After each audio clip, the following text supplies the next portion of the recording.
Hey, what is going on everybody? Coach Ashes here bringing you another video, and today we're going to be giving you 3 tips to help you become a pro gamer. Now these tips are entirely from my perspective and my experiences as a coach within the industry across multiple titles, working with multiple pro players across multiple genres.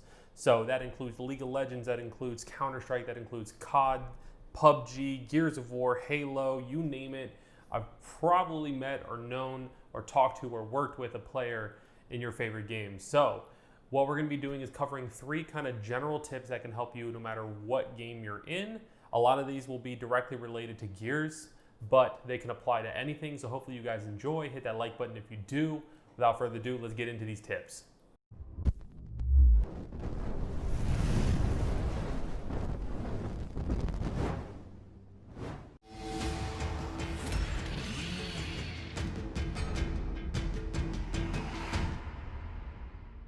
All right, guys, so tip number 1, follow your passion.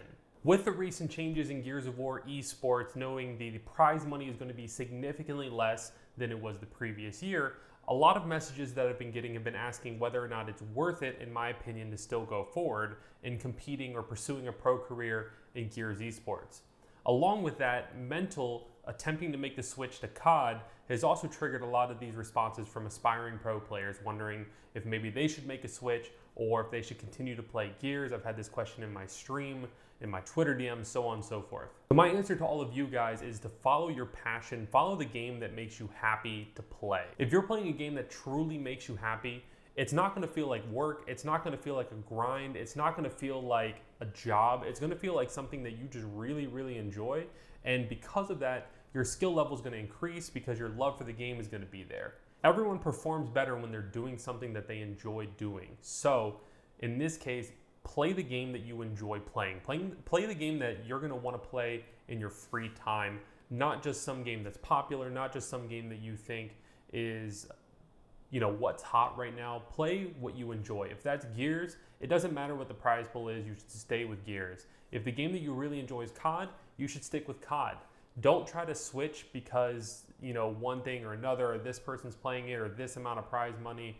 The only time that this line can kind of be skewed is when you're in one of those genres where the line gets a little bit blurred, like Battle Royale players, for example. If you're a really good PUBG player or a really good you were a really good H1 player, maybe Fortnite, maybe it's worth considering switching between the popular BRs because a lot of those skills transfer over. But in terms of things like Gears or Halo or COD, you should really stick with what makes you the happiest because in the long run, you're going to find yourself performing at your best in that game.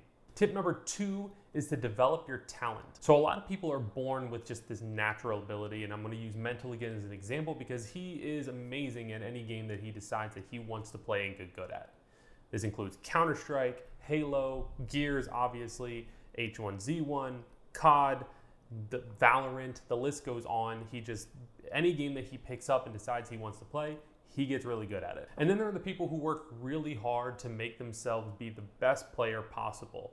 What you want to do is you want to take your natural ability, just that gamer talent, and you want to help hone those skills in the game that you're playing, but you don't want to do it in this lackadaisical manner. So a common mistake that I see a lot of people making is they get on every night and they play the game and they don't really work towards achieving any goals of growth. This is where you can set the difference. Work towards setting objectives that you can reach and incrementally increase your skill level more and more until you're reaching that top level. This is going to be essential for you to become a top pro player. So make sure you build these good habits now while you have the time and less stress of the competition compared to in the future when your spot is up for contention on a pro team. The last tip is build your brand. Now this doesn't mean go out there and pay hundreds of dollars to get a logo made and all of this stuff that you really don't need. This means develop your personality outside of the game. Who are you outside of just being a player in COD or Gears or Halo or whatever the case may be? So this means putting yourself out there in social media, making posts and staying active within your community, growing your fan base, uploading content and streaming your game because those are really huge platforms right now that you can kind of build this fan base that'll follow you no matter where you go. And that'll also increase your value as a player. That way, when you're up fighting for a spot in a really limited game and you and one guy of same skill level are being compared and you both have the same connections to the team and it's a very neutral playing field, it's very even, your brand being larger than his will help you work out a better deal for yourself or even give you a better chance of getting that spot. This can even be simple things like uploading clips of your gameplay to Twitter or Instagram, or even TikTok now is a really easy platform to help your brand grow and help you be discovered.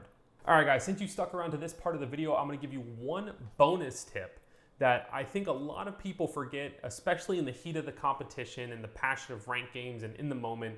This is something that a lot of people mess up on that I think would really help you, and something that I've tried to live by. Bonus tip for this video is don't burn bridges. And what I mean by that is you never know what player in your game, what former teammate, what kid in your ranked match, or whoever or whatever the case may be, you never know what person is going to end up being the deciding factor on whether you have a spot on a team or a spot within an organization in the future. So it's really important in this industry and in this community to never burn bridges. Try to not let your emotions or your frustration or your anger of the competition of the game or whatever the case may be, burn a bridge that may hurt you in your future endeavors within esports. All right, guys, hopefully you enjoyed this video and you found these tips helpful. If you did, like I said, make sure you hit that like button down below and subscribe to the channel while you're down there. If you guys found these tips helpful, let me know in the comments down below, or maybe share with everybody one tip that you have that you've learned from your experiences in esports and in the competitive gaming community. I really appreciate the support you guys have been giving me. The daily upload grind continues.